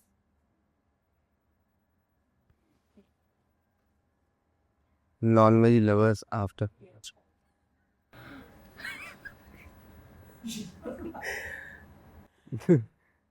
सही है। Non veg lovers after Navratri, मुर्गा चाहिए मेरे को। और किसने सोचा होगा कि इस टाइम पे, इस पॉइंट पे आप मुर्गा मांगोगे हाँ फिल्म में? फिल्म में। हाँ हिलेरियस। सुबह नींद आती है, दिन में भी आती, रात नहीं भी आती है, हर वक्त आती है, कभी कभी लगता है कि अकूनी कुंभकर्ण है। सही है, बहुत बढ़िया। ये Indian parents when you ask for privacy, ये क्या है पेट? सही है, ये सही है ना? ये बहुत अच्छा है। ये बहुत सही है। सो इट इज हाँ। Indian parents when you ask for privacy, ई का है। बट ये सच है ना, इंडियन पेरेंट्स को प्राइवेसी का कॉन्सेप्ट और पता स्पेस ही नहीं, का हाँ, कॉन्सेप्ट नहीं पता है। नहीं पता। हाँ, आप, how is your equation with your daughter? मेरी डॉटर के साथ ऑफकोर्स बहुत अच्छी क्वेश्चन है। तो प्राइवेसी एंड स्पेस, वो कॉन्सेप्ट है वहां पर? ना ना ना, वो वहाँ पे नहीं, अभी नहीं आया हमारे यहाँ। हमारे यहाँ तो वक्त लगेगा अभी। और हाँ, वो मेरे साथ आके सोचे, जब आते ही यहाँ पे तो मेरे साथ सोती है, उसके साथ सोता है, ऐसा है। कोई प्राइवेसी कुछ नहीं भाई। कुछ नहीं। हाँ, ये क्या एवरी गाय ऑन किस डे? ये तो बच्चे की जुबान पर है। इट्स एवरी गाय ऑन किस डे, एक परमिशन लेना चाहते हैं तुमसे। अच्छा, ये डायलॉग आज भी लोग बहुत याद करते हैं। It's a classic dialogue. I remember जब गैंग्स ऑफ वासेपुर रिलीज हुई थी तो मैं कॉलेज से बंक करके पार्ट 1 देखी थी, पार्ट 2 भी कॉलेज से बंक करके जाके थिएटर में देखी थी। अमेजिंग। मतलब तो बड़ी डेयरिंग वाली रही होंगी ना आप तो। मतलब कॉलेज से बंक करके इस तरह की लड़की जाके गैंग्स ऑफ वासेपुर देख रही है, तो बड़ी हिम्मत चाहिए सर, क्योंकि हम जर्नलिज्म की पढ़ाई कर रहे थे, फिल्म मेकिंग भी थी, तो हमारे लिए this was a learning experience. Exactly. तो चलेगा, यहाँ पे ज्यादा नॉलेज मिल गया था। ये चांद पे अपन। when girlfriend annoys you, ऊपर, when girlfriend annoys you and continuously asking you कहाँ पर है? हाँ, तो फिर बाद में यही है, चांद पे हमें। कभी कोई गर्लफ्रेंड रही है ऐसी आपकी जिसने आप जो बार बार आपको फोन करके पूछे आप कहाँ हो कहाँ हो? नहीं नहीं, ऐसा कोई नहीं रहा, हमने पूछा कहाँ हो कहाँ हो। आपको दिखाई देता है ऐसा कोई, मुझे कहाँ हो कहाँ हो। ये डेयरिंग, ये रिलेटिव्स लॉ क्यों लिया बेटा, कि क्या है नीचे? अपन को जिंदगी में कुछ कर रहा, डेयरिंग करना डेयरिंग करना था। ये जो लॉ जिन्होंने लिया है वो रिलेट करेंगे। हाँ। ये आपकी एक तस्वीर है ऋषभ शेट्टी के साथ। तो ये आपने मतलब कहाँ मिले थे? ये हमारे घर पर आए थे, आपके घर पर आए थे? ऋषभ शेट्टी, ये तो क्योंकि थिएटर से है ना ये भी, तो इनके बहुत सारे ग्रुप में जो एक्टर्स हैं वो हम कॉमन फ्रेंड हैं। ओके। हाँ। आपने कांतारा देखी है? हाँ, आपस देखी, लाइक्ड इट? बहुत बढ़िया, क्या परफॉर्मेंस थी इनकी, बहुत बहुत। But you know regional films में एक अर्दीनेस है जो आपको जोड़ लेता है उनके कंटेंट से, है ना? Absolutely absolutely. मतलब वो कैरेक्टर्स रिलेट होते हैं, है ना, वो फेसेस रिलेटेबल हैं हमारी कंट्री में, यू नो। वो इतने कन्वेंशनल, वो ये फेसेस कन्वेंशनल फेसेस हैं जी। पहले बोला जाता है हम अनकन्वेंशनल टाइप है, भाई हम ही कन्वेंशनल है यार, हम ही क्योंकि हमारे जैसे 90% लोग हैं। जी एब्सोल्युटली।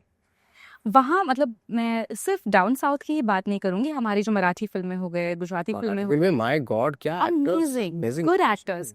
वहाँ भी आप जो हीरो रहते हैं, he could be a normal like an average looking guy, क्योंकि that is how most of us are. वहाँ पे उनका ये जरूरी नहीं है कि he has to be have six pack abs. तो उससे उसकी वजह से ये होता है ना कि जरूरी नहीं कि ऊपर वाले किसके अंदर क्या टैलेंट डाल दे, वो जरूरी थोड़ी एक आम शाम से दिखने वाले लड़कों के अंदर जो एक वो होता है, मैडनेस होती है। क्या होता है कि आई एम सॉरी कि जब कभी कभी बहुत खूबसूरती भी ना श्राप हो जाती है, आप सिर्फ उसी में रहते हैं, हाँ पूरी दुनिया मुझे बहुत खूबसूरत बोलती है, पता चला उस वक्त पे जहाँ पे उसको ये सीखनी थी बहुत सारी चीजें स्किल अपने क्राफ्ट के लिए, वहां अपनी वो ब्यूटी के चक्कर में ही रह गया जी। तो ये कभी कभी श्राप भी हो सकता है, कभी आपके लिए। या आप अपने आप को मान लोगे मैं तो बहुत ही खूबसूरत हूँ, तो बहुत सारी चीजें लैक हो सकती है आपके उसमें। Right sir. मैंने लास्ट जो मलयालम फिल्म्स है मैं बहुत कंज्यूम करती हूँ, उसमें मैंने ये देखा है कि वहाँ पर जो एक्टर्स हैं नॉर्मल लुकिंग लोग ही होते हैं। हाँ, और एक तमिल फिल्म आई थी recently, Meiyazhagan, I don't know आपने वो देखी है कि नहीं। It's a beautiful film, Karthi and Arvind Swami. It's a beautiful film, कभी वक्त मिले तो please it's a nice film. Okay, now we leave the floor open to your fans, जहाँ पर वो आपसे सवाल पूछेंगे। Hello sir. सर मेरा नाम ज्योति सैनी है, मैं मुंबई से ही हूँ। आपको मैंने जब सरफरोश में देखा था, मुन्ना भाई एमबीबीएस में देखा था, तब ये नहीं सोचा था कि आपको इतने मैसिव रोल्स में देखेंगे जो हमने सीक्रेट गेम्स में देखा और गैंग्स ऑफ वासेपुर में। जो ये आपकी जर्नी थी सर, आई एम श्योर थोड़े बहुत उतार चढ़ाव आए होंगे। मैं ये जानना चाहती थी कि कैसे आप खुद को मोटिवेटेड रखते थे, या कभी आपने गिव अप करने का सोचा, और फिर गिव अप कैसे नहीं किया आपने, कैसे खुद को मोटिवेटेड रखा during your struggle time? I think give up करने के तो कोई चांसेस इसलिए नहीं थे क्योंकि हमें कोई दूसरा ऑप्शन नहीं था, काम भी नहीं जानते थे हम कोई दूसरा कि इसके अलावा कोई और काम भी कर सकते थे, ऐसा कुछ था नहीं हमारे हाथ में। तो यही था, जीना मरना जो भी था इसी में था। हाँ, गिव अप उसके लिए होता है जो एक लेके आता है कि मुझे ना वहाँ पहुँचना है और वहाँ पहुँच नहीं पा रहा, तो मैंने गिव अप कर दिया। मैं ऐसा कोई ड्रीम लेके नहीं आया था, मुझे एक्टिंग करनी थी। जैसे मैंने पहले भी बताया था कि भले स्टेज पे हो, स्ट्रीट पे हो, है ना, ट्रेन में करेंगे एक्टिंग, लेकिन एक्टिंग करते रहेंगे। अगर मैं ये सोच के आता है कि भाई मुझे स्टार बनना है, तो शायद मैं गिव अप कर देता। तो वो सोच थी नहीं हमारी, ना इतना बड़ा ड्रीम था। हमारा ड्रीम था यार परफॉर्मेंस करते रहना, हमेशा खाली नहीं बैठना है। Thank you sir. Hello sir, my name is Krishna Rai. Sir मैं स्पोर्ट्स में हूँ। मेरा एक सवाल है आपसे। आपने एक जो डायलॉग दिया था, जो खुजली आपको है तो आप ही को मिटानी पड़ेगी, एक स्टेज पे आपने जाके किसी ऑडिटोरियम में मैंने देखा, ये काफ़ी बहुत फेमस डायलॉग है आपका। खुजलियाँ तुम्हारी है तो तुम्हें मिटानी पड़ेगी, ये किसी और के साथ। मतलब आप जो चाहते हैं करना वो आप ही ने चाहा ना, तो आप ही को करनी पड़ेगी वो। हाय सर, मेरा नाम रोहन त्रिवेदी है। सर, मेरी आपकी सबसे फेवरेट फिल्मों में से एक है the lunch box, and Irfan sir को हमें छोड़े हुए आई थिंक कल 5 साल हो गए। So I just wanted to ask कि आपकी उनके साथ कोई मेमोरी रही हो और कोई सीख जो एज एन एक्टर आपने उनसे ली हो during the course of the making. बहुत सारी मेमोरीज है, क्योंकि मैंने उनके साथ, मैं जब अभी कुछ दिन पहले बैठा तो मैंने रियलाइज़ किया कि मैंने उनके 6-7-8 काम किए मैंने उनके साथ। 1-2 टीवी सीरियल किए हैं, फिर फिल्में की, एक डायरेक्ट किया था उन्होंने मुझे लेके, सर, एक फिल्म आपने की, शॉर्ट फिल्म कुछ? शॉर्ट फिल्म भी की है। Yes sir. और शुरुआती दौर में आई थिंक 2002 के आसपास, यस। तो वो एक्टिंग से उनका थोड़ा सा वैसा हो गया था कि शायद वो डायरेक्टर बन जाते, बट फॉर्चुनेटली उनको वो मिल गई फिल्म, एक फिल्म मिल गई थी। अदरवाइज उससे पहले वो डायरेक्शन में आ गए थे, तो उन्होंने एक फिल्म डायरेक्ट की थी मेरे साथ उन्होंने, यस सर। जिसमें मैं और Sadia Siddiqui as a lead hero heroine थे उसमें। तो बट उसके बाद वो फिर उनको एक्टिंग का काम मिलता चला गया, और फिर उनके साथ मैंने आई थिंक छोटे मोटे मिला के आई थिंक 8-10 काम किए उनके साथ मैंने जी। तो बहुत सारी मेमोरीज हैं। एक बड़ा अच्छा किस्सा था इरफान भाई के साथ कि जब वो डायरेक्ट कर रहे थे मुझे, तो मैं ऐसे खड़ा हुआ ना, एक सीन था कि कैमरा सामने है और इधर से मेरी प्रेमिका जो आ रही है वो, तो वो आती है और मैं बोलता चल साइकिल रखी हुई थी यहाँ पे, तो साइकिल में बैठ, चल छोड़ के आता हूँ तुझे। तो इरफान भाई ने बोला कि अबे साइकिल तो दिख ही रही है, साइकिल क्यों बोला? बोले आओ तो चलो तुम्हें छोड़ के आता हूँ, ऐसे बोल दे। तो लेस मतलब कि कितना आप कम में आप इम्पैक्ट ज़्यादा दे सकते हैं वो, क्योंकि ऑडियो विजुअल है ना माध्यम जो है, कि जो दिख रहा है उसको बोल भी रहे हैं, तो वो नहीं होना चाहिए।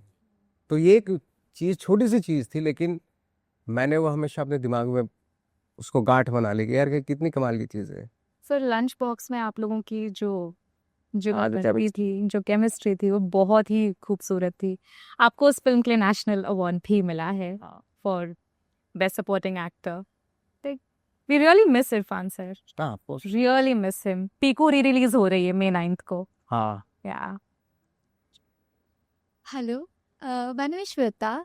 सो सर, मुझे आपके एक पर्सनली मुझे एक चीज़ पता है आपके बारे में, एक मूवी के रिलेटेड है, जो मूवी का नाम है रमन राघव, जिसमें आप 1 मंथ के लिए कमरे में बंद हो गए थे। 1 मंथ नहीं, 4 डेज के लिए। 4 डेज के लिए, एक्चुअली सॉरी, 4 डेज के लिए। एंड जब आप कमरे से बाहर आए थे तो मतलब आपको जिस इंसान ने देखा था वो देख के डर गया था। क्या ये सच है? और इसके पीछे का क्या वो सच है, मुझे जानना था आपसे। एक्चुअली क्या है ना, जब मैं तैयारी कर रहा था ना रमन राघव की, तो बड़ा मुश्किल था कि एक ऐसे आदमी की थ्योरी पे बिलीव करना जो बोलता है कि मैं किसी को आसानी से मार देता हूँ, ना मुझे पेन होता, ना मेरा, जैसे आप खाते पीते हैं ऐसे में मार देता हूँ। तो वो ये सोचने वाले आदमी का मैं रोल कर रहा हूँ, क्योंकि मैं तो डरता हूँ, मैं तो किसी को एक थप्पड़ नहीं मारा आज तक, और मैं ये रोल कर रहा हूँ। तो कैसे वो उस चीज़ पे मेरा बिलीफ बने, उसके लिए मैं कुछ दिन के लिए ना जंगलों में चला गया था, इन द सेंस के लोनावाला में चला गया था मैं, और सिर्फ 4 डेज तक मैंने यही सोचा, बिलीव कराने की कोशिश की अपने आप को कि मैं एक ऐसा इंसान हूँ जो आसानी से किसी को भी मार देता हूँ, खाते पीते हकते मुत्ते में, और मुझे पेन भी नहीं होगा। इस चीज़ पे बिलीव करने के लिए मुझे 4 डेज लगे। ओके, बट वो जो स्टोरी था कि वो फर्स्ट इंसान ने आपको जो देखा था वो हाँ, डर तो गया। यही सोच के जब मैं निकला कि अब मैं बिल्कुल प्रिपेयर हो गया हूँ, और जब ये सोच के मैं निकला, तो जैसे बाहर निकल रहा था मैं, जहाँ रुका हुआ था उससे थोड़ा बाहर गया, तो एक आदमी आ रहा था सामने से, तो सिर्फ मैंने उसकी तरफ नॉर्मली देखा, ये ऐसे नहीं मैं किया, ऐसे नहीं है, नॉर्मली देखा मैंने उसके साथ, उसके सामने जैसे देखते नॉर्मली, मैंने नॉर्मली देखा, तो उसको लगा थोड़ा ठिठका, वो थोड़ा साइड ले ली उसमें, तो मुझे लगा कि शायद मैं उस मेंटल स्टेट में पहुंच चुका हूँ। तो मैं सीधा बम्बई आया, और नेक्स्ट डे शूटिंग हुई, और वही सीन हुआ जिसमें विक्की कौशल और एक कॉप और मैं, हम तीनों हैं। Exactly. और जब मैं उसको बता रहा हूँ कि मैं जानता है आपको, मैंने देखा है। Thank you sir. Hello sir, मेरा नाम रवि पांडे है। सर, आपकी लाइफ में ऐसे बहुत से चैलेंजिंग कैरेक्टर्स हुए होंगे, और सर मैं जानना चाहता हूँ कि ऐसा कौन सा कैरेक्टर है जो आपको करने में बहुत मज़ा आया होगा, आपने बहुत एफर्ट डाला होगा पर लोगों को पसंद नहीं आया? बहुत सारे कैरेक्टर्स हैं। ऐसा रमन कोई राघव, स्पेसिफिक, जैसे रमन राघव। लोगों को मजा नहीं आया था actually। लोगों सर, से हमें हमें बहुत देखिए पसंद आया। बाहर निकले, कैसे कमीने लोग हैं ये, किस तरह के रोल करते हैं, कौन है ये लोग, ऐसे ऐसे कमेंट सुनने को मिले थे। और सर, जो किकनाप की हंसी थी, वो जो यूनिक हंसते हैं, वो ट्राई भी नहीं कर सकता मैं। तो वो सर, वो आइडिया कहाँ से आया? राइटर का था, डायरेक्टर का था, या आपका पर्सनल ऐसा कहाँ से वो? ये बहुत सारी चीजें मिलके हुई। जो हंसी जो थी, हाँ सर, ये थिएटर वेटर में बहुत बार पहले आपने कर चुका था ये। हाँ, लेकिन ये एक्चुअली हंसी मैंने ली थी मनोज बाजपेयी की, जो अक्स में उन्होंने किया था। ओके। और ये जो है, ये मैंने अपना इम्प्रोवाइज कर दिया था ऐसे वो। हेलो सर, मेरा नाम हनीशा है। मुझे ये जानना था, आपको क्या लगता है अभी हिंदी सिनेमा इंडस्ट्री हमारी में एक्टर्स उतने सपोर्टिव है, या आपको लगता है कि भाई डिवाइडेड हो चुका है, या उतना सपोर्टिव नहीं है जैसा साउथ में है? क्या आपको लगता है ऐसा है? आपको लगता है क्या ऐसा? आई थिंक सारे मिलके काम कर रहे हैं। ये है कि कभी दौर बदलता रहता है। अभी इस वक्त पे ऐसा दौर है, अलग तरह का है। मेरे ख्याल से जब आने वाले वक्त में कुछ दौर बदल जाएगा टाइप में, ये तो ऐसे चलता रहता है। हेलो सर, मेरा नाम दयाली है और मेरा ये क्वेश्चन है आपको। मुझे एक एडवाइस चाहिए थी सबके लिए जो 17 से 25 एज जिनकी होती है, जो बहुत प्रोक्रेस्टिनेट करते हैं अपने काम को लेके, कि मतलब कल करेंगे परसों करेंगे पर कुछ कर नहीं पाते हो लाइफ में, तो उनको पता है कि क्या करना है। तो ऐसे टाइम पे कोई जा रहा है तो आप उनको क्या एडवाइस देना चाहोगे? मैं क्या वक्त उन्हीं को सीख दे देगा। मैं क्या सीख दूंगा? जो टाइम को टाल रहे हैं ना, टाइम उनको बताएगा एक दिन। Okay sir. हम क्या उनको सीख देंगे? Okay sir. आखिरी लास्ट में आके पछताएंगे वो, अगर आज को टाल रहे तो कल धीरे धीरे भारी पड़ता चला जाता है। आज आपको एक होमवर्क दिया है, सपोज कल को भी मिल रहा है, और आप रोज उसको चौथे पांचवें दिन पर टालते जा रहे हैं, तो अल्टीमेटली इतना सारा काम हो जाएगा ना, फिर मुश्किल है करना। Thank you sir. Hello sir, my question is कि जैसे आप बोल रहे थे कि आपके टाइम पे आप खत लिखते थे, बट मेरी जनरेशन में लड़के मैसेज तक सामने से नहीं करते। तो आपको कुछ डेटिंग एडवाइसेस देना है जेनजीज को, लाइक 20 ईयर ओल्ड्स को, क्योंकि हमारा तो बहुत बेकार जनरेशन चल रहा है dating wise. I'm not messaging, but they also not messaging, no? वाकई आपको ऐसा फील होता है क्या? हाँ सर, अभी इतना सुंदर होने के बाद भी प्रॉब्लम है सर। सही है। तो हाँ, मेरे को आपसे एडवाइस चाहिए थी कि क्या करना चाहिए। सी जो आप मेरे से सवाल कर रही हैं ना, उस वक्त जब मैं लेटर लिखता था, मेरे दिमाग में भी यही सवाल थे कि सबका हो रहा है, मेरा क्या चक्कर है यार। तो हाँ, ये जनरेशन का भी हो सकता है, क्या बोलूँ मैं इसके बारे में। मैं तो यार, मैं सच बताऊँ, मैं खुद फेलियर आदमी से पूछ रहा हूँ। हमें भी चाहिए ना कि हमारे लिए कोई बंदा खत लिखे। अरे आप मेरे गांव आ जाओ, सर वहाँ पक्की बहुत बात। सारे लड़के आपको खुद लिखेंगे। सर पक्की बात। हाँ, जैसे कभी कभी क्या होता है, कोई लड़की बोलती है, मैंने कहा यार दोस्ती यारी में बहुत सारी लड़कियां बोलती मुझे यार ईमानदार बंदा चाहिए, लॉयल हाँ करेक्ट है ना, हाँ ऑनेस्ट हो। हाँ। मैंने कहा भाई मेरे गांव में बात करूं मैं? वहाँ सारे बहुत ही ऑनेस्ट हैं, लॉयल हैं, बात करो। अरे गांव नहीं, बहुत तो छोटा सा गांव है, मुझे तो शहर में चाहिए। आप बोले तेरी कंडीशंस बदल रही हैं धीरे धीरे। Thank you sir. Thank you. But you've not asked me, but I will tell you, you're waiting for the message from the wrong guy. हाँ, ये बात सही है। Hello sir. हेलो। आपने आपकी शुरुआत जो है एक्टिंग की करियर की सरफरोश से की थी 1999 में, तो आपका एक्सपीरियंस क्या था उस समय? मतलब ये फर्स्ट मूवी थी आपकी, राइट? तो आपका एक्सपीरियंस क्या था उस समय का? तो फिल्मों का तो कोई भी एक्सपीरियंस नहीं था उस वक्त पे। तो मैं थिएटर का फर्स्ट रोल करने का आपका एक्सपीरियंस क्या था? आमिर खान सर थे, तो उनके साथ आपका कुछ एक मोमेंट होगा फर्स्ट टाइम का, तो आप कुछ बता सकते हो उसके में? पहली बार कैमरा फेस कर रहा था मैं, ऑफ कोर्स, तो एक नर्वसनेस तो होती है, बट वो नर्वसनेस जो थी मेरे कैरेक्टर में मर्ज हो गई, तो वो अच्छा हुआ। कभी कभी क्या होता है रियल लाइफ की जो, हाँ। आपका एक डायलॉग सुनना चाहता हूँ मैं, गैंग्स ऑफ वसेपुर से, फगुनिया वाला। आप ये गैंग्स का नहीं था, ये तो उसका था, Manji the Mountain. माजी द माउंटेन मैन का। फगुनिया वाला डायलॉग सुनना चाहता हूँ सर ना। यार ए तो फगुनिया। हाँ ए फगुनिया, हम तोरों को इतना इतना चाहते हैं, इतना चाहते हैं, इतना चाहते हैं, इतना चाहते हैं, कितना चाहते हैं, सीना चीर के दिखाए बजरंग बली जैसा। Thank you sir. Manjhi the mountain man Manjhi- के बारे में मैं कहना चाहूंगी। मैं प्राइवेट स्क्रीनिंग के लिए गई थी उस फिल्म के। जी पहली बार पहली स्क्रीनिंग थी वो फिल्म की, और सारे लोग लास्ट में खड़े हो गए थे। और ये बहुत अरसे बाद हुआ था कि किसी फिल्म को देखने के बाद सारे जर्नलिस्ट एक साथ खड़े ओह हुए। माय गॉड, तो ये बहुत बेहतरीन फिल्म थी। I loved it, I really loved it. Thank you. Hi sir, I am Gayatri. और मेरा सवाल आपसे ये है कि आपने बहुत से इंटेंस कैरेक्टर प्ले किए और डार्क भी। तो कभी कभी ऐसा होता है ना कि किसी कैरेक्टर से बाहर निकलना बहुत मुश्किल होता है, मतलब हम उसी कैरेक्टर में रहते हैं इवन आफ्टर द सीन। तो आप अपने आप को कैरेक्टर से कैसे मतलब डिटैच कैसे कर पाते हो? डिटैच कैसे कर? हाँ जी। 4-5 गालियां सुन लेते हैं आसपास के लोगों की, नहीं बट होता नहीं है ना, मतलब हो even- जाता है जब लगते दिल पे। मतलब वो कैरेक्टर कभी कभी कोई कैरेक्टर अपने अंदर इतने बैठ जाते हैं खुद के कि निकलना मुश्किल हो जाता है, हम जोन आउट करना मतलब पॉसिबल नहीं होता है। ये तो होता है कभी कभी, कहते हैं ना कि जब आप कैरेक्टर से कुछ लेते हो वो भी आपकी हाँ। लाइफ से कुछ लेके चला जाता है, हाँ जी।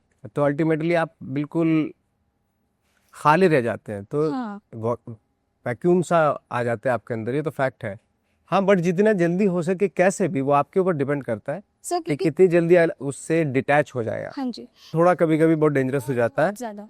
क्योंकि वो क्या होता है मूड में चले जाते हाँ हैं, जी। और मूड में जाना थोड़ा ठीक नहीं होता, क्योंकि एक कहते हैं ना कि अवेयरनेस एक थर्ड आई होती है, हाँ जी। वो अवेयरनेस वाली आई बोलते हैं उसको। तो आपको हमेशा अवेयर रहना चाहिए कि ये एक्टिंग है हाँ है ना, राइट। और मैं रियलिस्टिक चीज का इम्प्रेशन दे सकता हूँ, तो वैसा हो नहीं सकता, नहीं तो गड़बड़ हो जाएगा ना। हाँ जी। हाँ ठीक। तो आपके ऊपर डिपेंड करता है कैसे निकलते हैं आप। Okay sir, thank you. Hello sir, सलाम वालेकुम। मेरा नाम विशाल है। मैंने आपके लिए एक शायरी लिखा है इरशाद। कि मिट्टी से उठकर जो आसमान तक पहुंच गया, हर कांटे को फूल बनाकर जो चलता गया, दुनिया कहती थी उसे कोई पहचान नहीं पाएगी, आज उसी के नाम से सारी महफिलें चल रही।